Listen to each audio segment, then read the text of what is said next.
This show is produced by the Hartman Media Company. For more information and links to all our great podcasts, visit hartmanmedia.com. Welcome to The Commercial Investing Show, where we analyze, explain, and exploit the opportunities presented in today's commercial property marketplace. If you're interested in apartments, mobile home parks, self-storage facilities, and other income property, you've come to the right place. We'll explore what's hot and what's not in markets nationwide in the relentless pursuit of return on investment. Here's your host, Jason Hartman.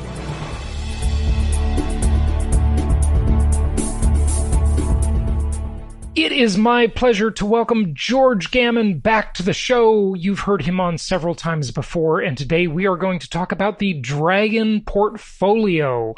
Maybe you don't know how hawks and serpents can affect your investments, but we're going to talk about that today. George, how are you? I'm doing well, buddy. Great to see you again. It's good to have you. And you are coming to us from, as I say it, Medellin, Colombia, where I was fortunate to come visit you just as this whole coronavirus thing was starting and people were talking about it. Was the last flight I ever took. Yeah. Yeah. So it's a crazy time. And you guys have been in quarantine there. Your quarantine's kind of strict down there, isn't it? Very strict. Yeah. Unfortunately, they're not letting you out other than between 2 and 3 during the day to like walk your dog, get some exercise.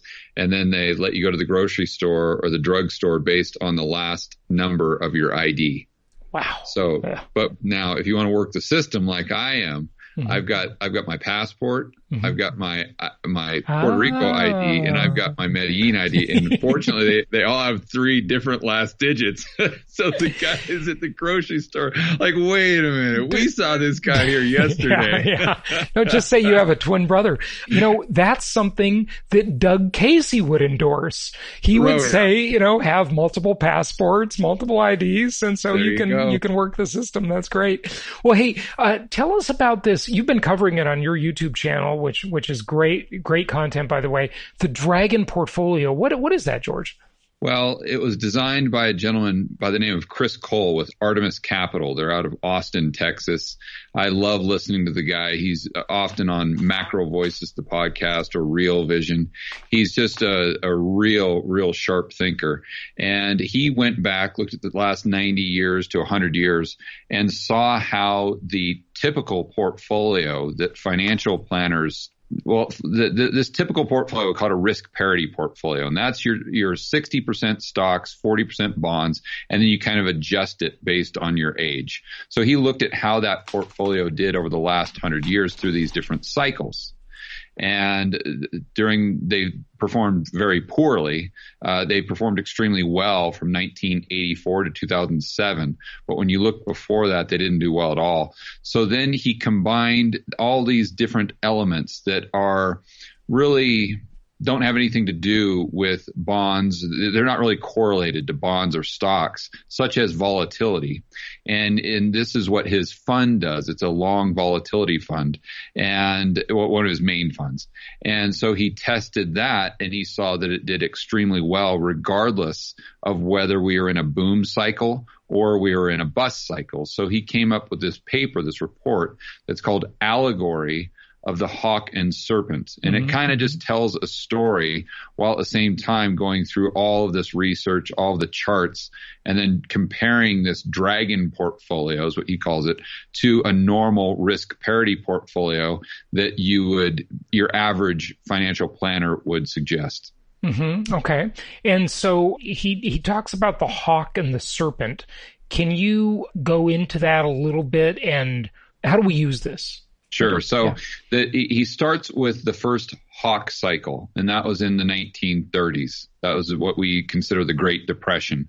So let me back up a little bit further. So the serpent cycle is a cycle where we go into a boom. So it starts off with great free market capitalism, everything we think about. Usually it has a tailwind such as demographics or a new type of technology.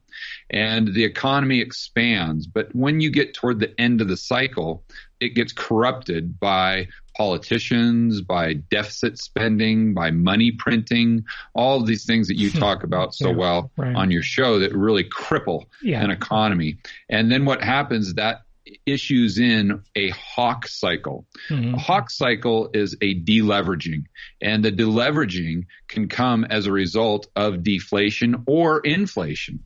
So we first talked about the Hawk cycle in the 1930s. That was a deflationary deleveraging. But in the 1970s, from about 65 to 1983, we had an inflationary Hawk cycle. And really that Hawk cycle comes in and just wipes the slate clean. It takes care of it eradicates the malinvestment, the misallocation of resources that happened as a result of the latter stages of the serpent cycle. Okay, so are we in one of those two cycles now? Yeah, now we're in a Hawk cycle, but it started in 2008, but these cycles last usually 20 to 30 years. So we're maybe just the first third of it so far.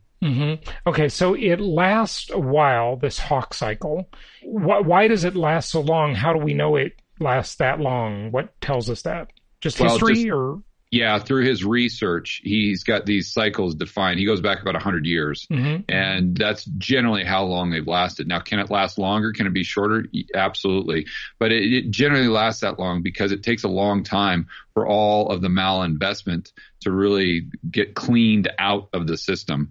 And Ray Dalio calls this a beautiful deleveraging. If some of your viewers have watched his YouTube videos he has when he talks about economic cycles and debt cycles, long-term, short-term. But I think Chris is just taking it a step further. Okay, good. So is there a certain way we as investors are supposed to act during this cycle versus the next cycle? Yes. So if we're in a Hawk cycle right now, if you read his paper, and I'll send you the link if you want to put a link in your show notes. Sure. It's a very readable PDF, about 20 pages or so.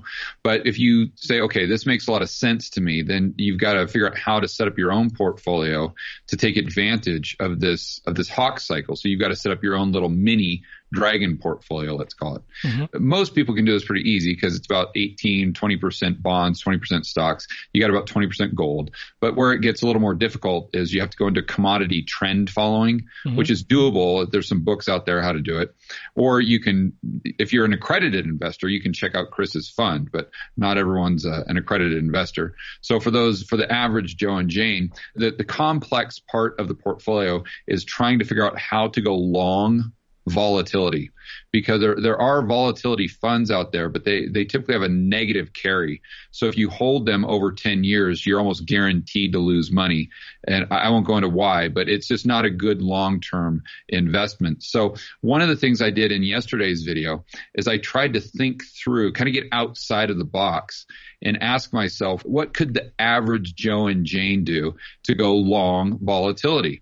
And of course, one of these was real estate, because if you look back at things that have done well, either in a deflationary period like the 1930s or the 1970s, not all real estate, of course, like you say, there is no monolith called real estate. You've got to get granular.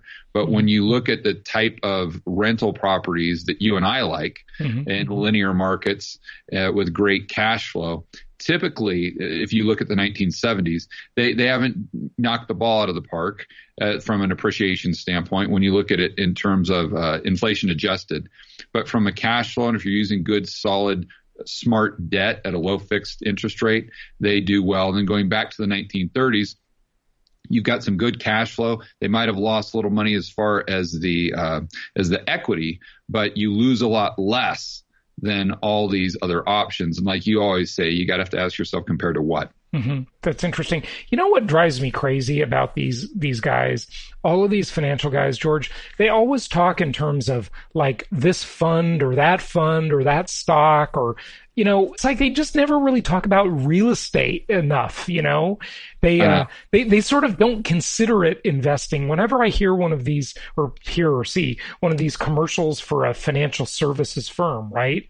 They talk about investors. And it's like there's this elephant in the room called income property. They just ignore it. Like, well, if you like real estate, you should be in a REIT or, or something like that. And, what about just buying some houses? Well, I think it takes them out of the equation. Yeah, right. So they don't like it. That's why they don't like it. Because if you're in control of your own investments, whether it's just physical gold in your back pocket or you own a real estate or you own a rental property, you don't need a manager. There's no way for them to collect fees. Right. Yeah. And I think that's most likely why they don't like it too much. Sadly, yes, that is the definite answer. Well, is there anything else you want to tell us about the Dragon portfolio? I would suggest reading the paper. It's absolutely fascinating. It makes a lot of sense, but it also teaches. Is that the one you sent me the other day? It is, yeah. Yeah, that's long, by the way. That's deep. Yes, there's a lot to it. Yeah.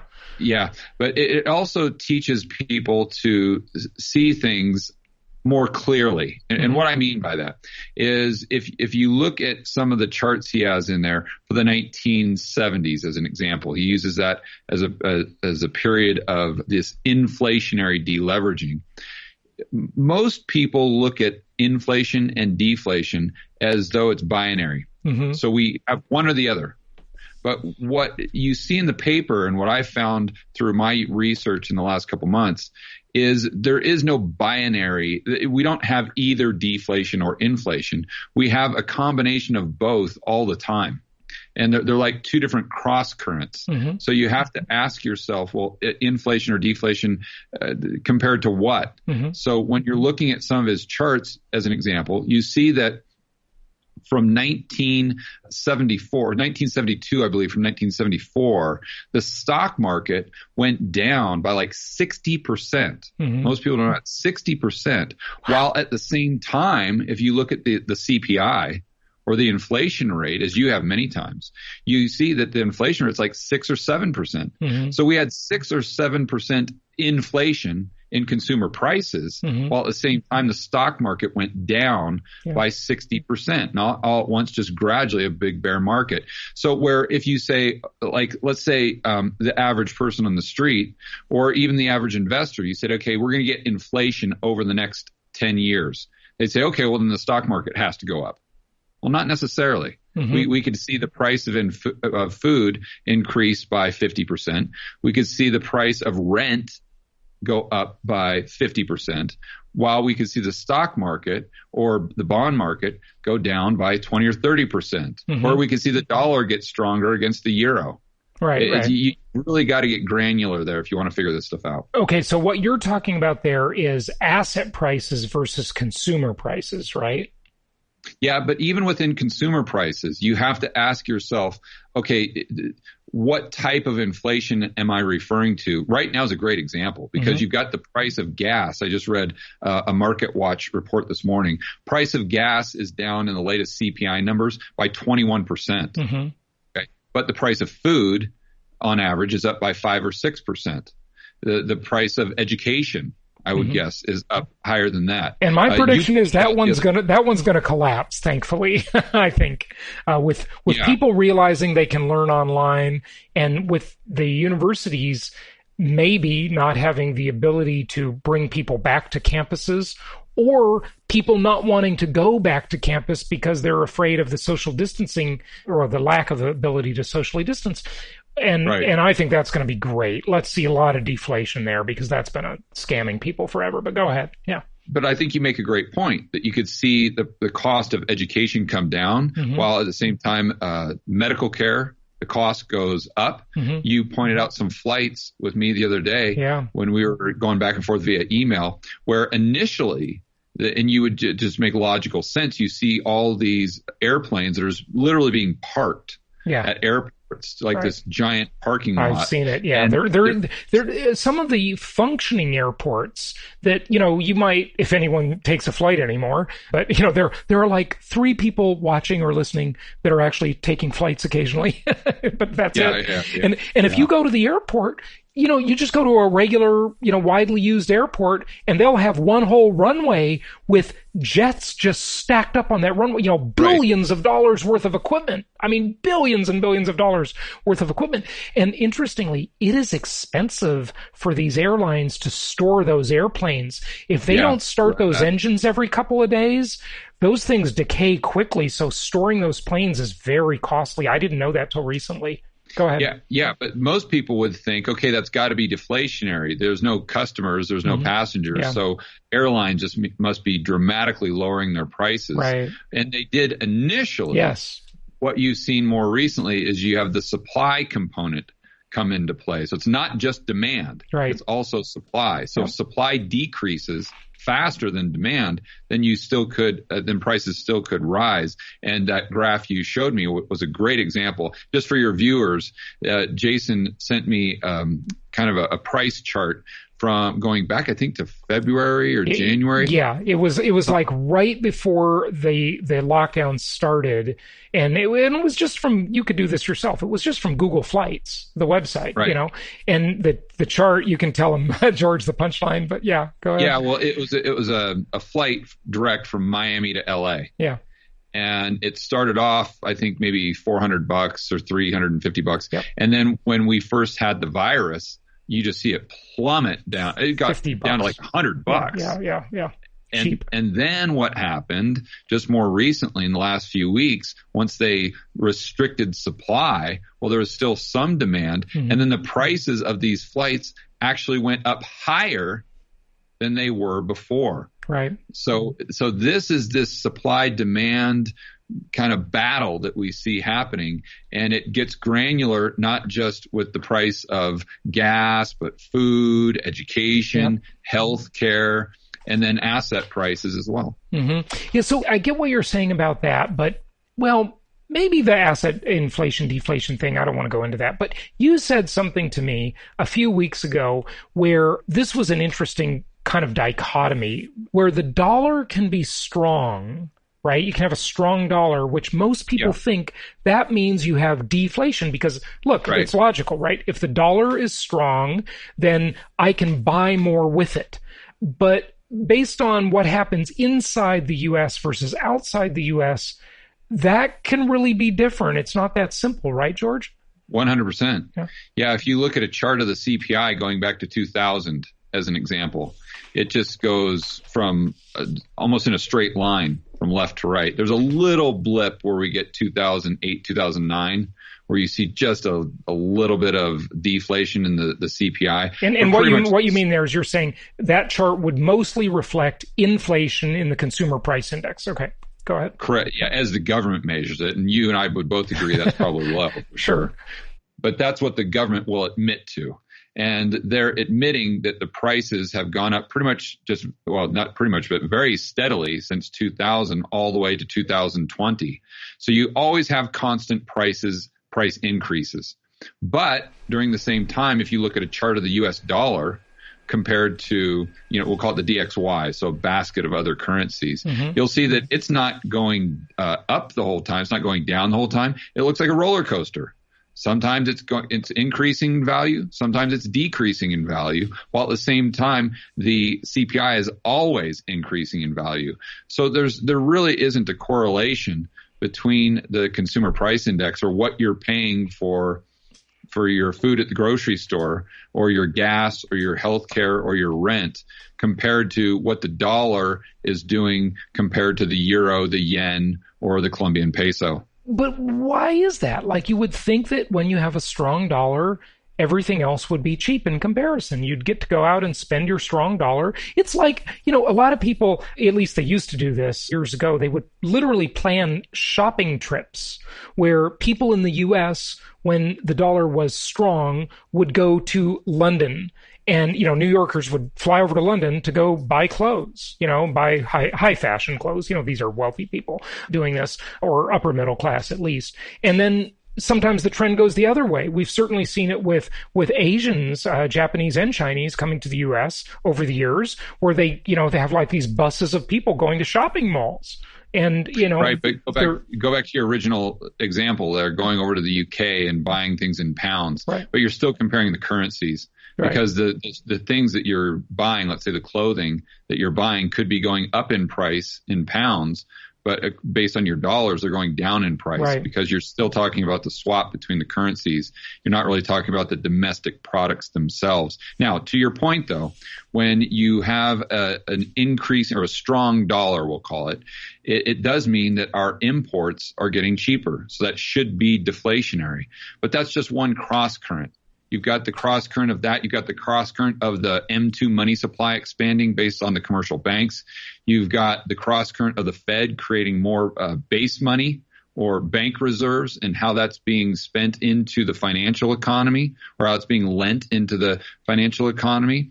And then you've got the velocity of money. So all those domestic dollars, how fast are they circulating within the system? You've got, it's like the ocean in the sense that there's not just one tide. That's why I always call it cross currents. Right. Yeah.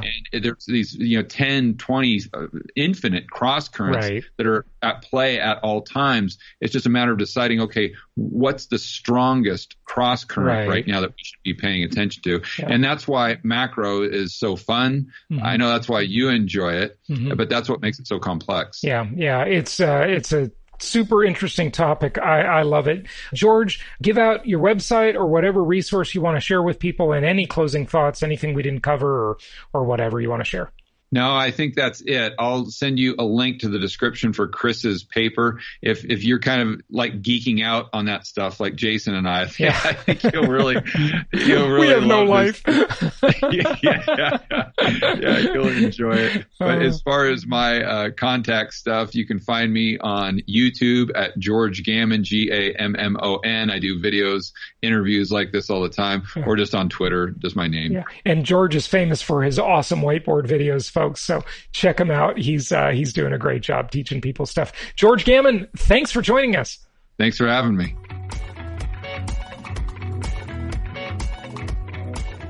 Thank you so much for listening. Please be sure to subscribe so that you don't miss any episodes. Be sure to check out the show's specific website and our general website, hartmanmedia.com, for appropriate disclaimers and terms of service. Remember that guest opinions are their own, and if you require specific legal or tax advice or advice in any other specialized area, please consult an appropriate professional. And we also very much appreciate you reviewing the show. Please go to iTunes or Stitcher Radio or whatever platform you're using and write a review for the show. We would very much appreciate that. And be sure to make it official and subscribe so you do not miss any episodes. We look forward to seeing you on the next episode.